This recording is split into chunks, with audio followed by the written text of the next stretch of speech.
નમસ્કાર દર્શક મિત્રો, આપ જોઈ રહ્યા છો TV9 ઇન્ડિયા. હવે શું અગત્યના સમાચાર. ગોકળ ગતિએ ચાલતી સુરત રેલવે સ્ટેશનના રીડેવલપમેન્ટની કામગીરી પ્લેટફોર્મ નંબર 4 બે મુદત વીતવા છતાં બંધ. સુરત રેલવે સ્ટેશનના રીડેવલપમેન્ટની ગોકળગાયની ગતિએ ચાલી રહેલી કામગીરીને પગલે પ્લેટફોર્મ નંબર 4 મુસાફરોની અવરજવર માટે બંધ કરી દેવામાં આવ્યું છે.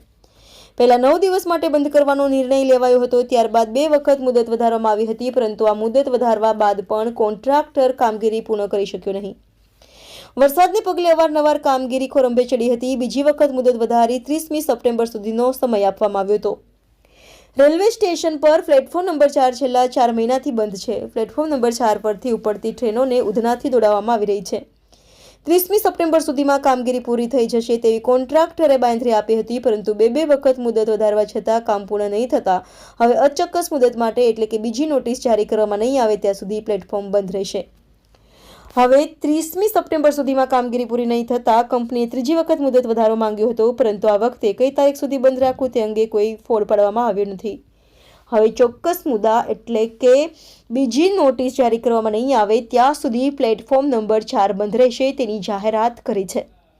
હવે સુરત રેલવે સ્ટેશનના પ્લેટફોર્મ નંબર 4 પરથી ઉપડતી જે ટ્રેનોને ઉધનાથી દોડાવવામાં આવતી હતી તે ટ્રેનો હજુ પણ ઉધનાથી જ દોડાવાશે. દિવાળીને હવે 1 મહિનો બાકી હોવાથી એક્સ્ટ્રા ટ્રેનો દોડાવાશે, તેથી પ્લેટફોર્મ નંબર 4 ટૂંક સમયમાં કાર્યરત કરી દેવાશે.